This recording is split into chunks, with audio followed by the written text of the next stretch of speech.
Hey, what is up, everybody? This is Stevie Breach coming to you here today. I am just getting home from work. I honestly just drove home from work, making the complete opposite of this video. I was 100% sure that WWE was pulling out of Night of Champions. There was a story that was basically running in the last hour that WWE had a crew that they had flown into Saudi Arabia early to look over like the setup of the arena and probably like get the whole thing all set up over there. And they were stuck at the airport. It honestly looked like WWE was pulling the plug on the Saudi Arabia show.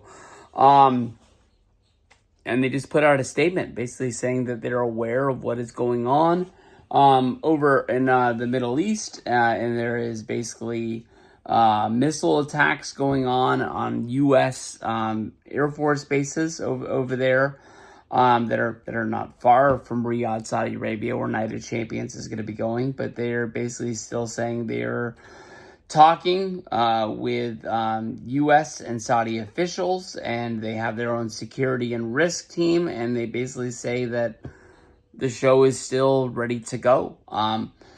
I can honestly tell you in the last 5 years of my life, I have basically cut off the news. I understand that it doesn't really make me technically aware of what is going on in the world, but basically I found that no matter what channel, even local news, somebody was trying to force feed me some sort of agenda to even like the plainest stories that there are out there in the world. And I just basically said, I don't have any place or any time for this in my life. I don't think that anything that really goes on in the world, those people really care about me or my family. And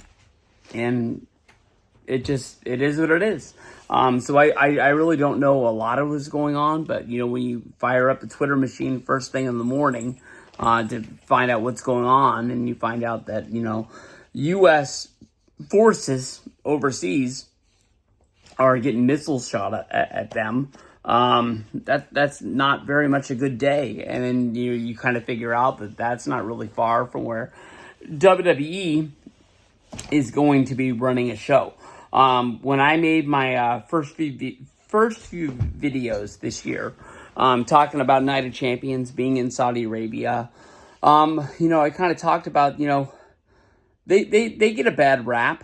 But, I think that there are people over there that just really want to see wrestling. There are people just like you and me.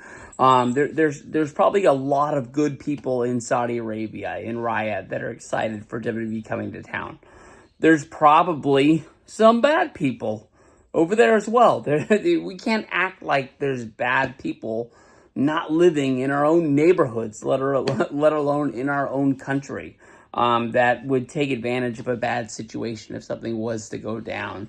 I hated, like, in 2018 when the story came out that we really don't know 100% of the whole story, but the way it was being reported at the time was that WWE basically had their plane full of superstars, minus, Paul Heyman, Roman Reigns, Brock Lesnar, and Vince McMahon, was kind of held captive. It was almost like they were kind of like being held for ransom of some sorts.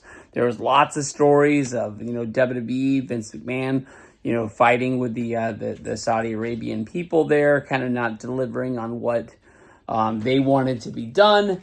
And they finally came home, but it was like almost like a day later than the plane was supposed to take off. And I think that SmackDown was even kind of hurt by that, or maybe it was even Monday Night Raw at the time.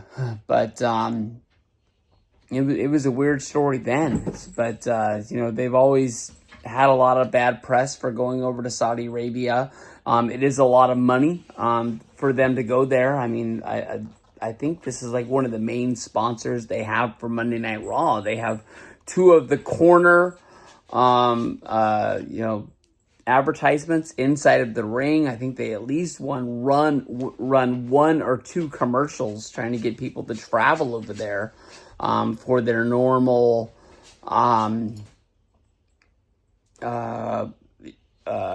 vacations and things like that. So I think they're just trying to make it normalize, the life over there. They did the big, I don't know if they still have it or not, but they did the big WWE World thing where they it was almost like the same thing they do at WWE. They had a few superstars go over there to take pictures and videos and stuff like that.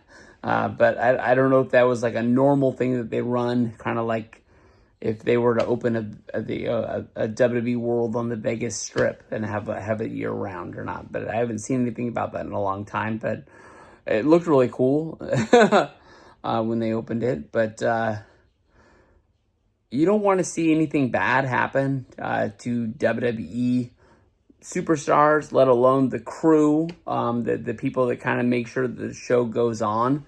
I'm talking about the people that like sit at the stage, or the people that shoot off the pyro, or the people that write the show, the people that shoot the cameras. They're people that have families at home just like everybody else. And even though we don't know their names, they're very important to the day in, day out situation for WWE. WWE has gone into bad situations to put on like tribute for troops during the wartime.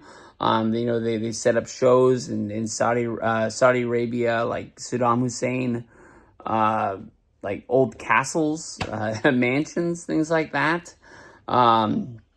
There's still bad press about things that happen on those shows and those tours. We just want the best for everybody. I really was thinking that WWE was scrambling to find somewhere to host SmackDown as well as Night of Champions here stateside, where they would just find an arena, whether if it's like in Florida where most of the wrestlers live. I remember the one time when the Denver Nuggets, said that they could do Raw there, and they accidentally booked it the same night that an NBA playoff game was going to happen, and at the last minute, WWE had to go to the Staples Center, and that started the big, huge Lakers versus Nuggets feud.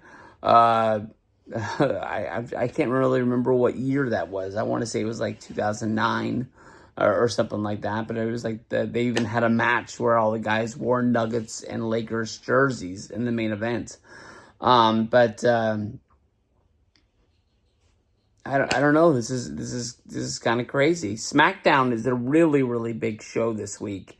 I believe there's 4 championship matches. The Wyatt Six are challenging for the tag titles against the Street Profits. I know that I think there's 3 different women's championships. It's almost like a pay-per-view. You've got Nia Jax versus Tiffany Stratton. The U.S. championship with Vegas on the line. So really, really big show. We'll see what's going down. It looks like it's going to happen. I don't get it.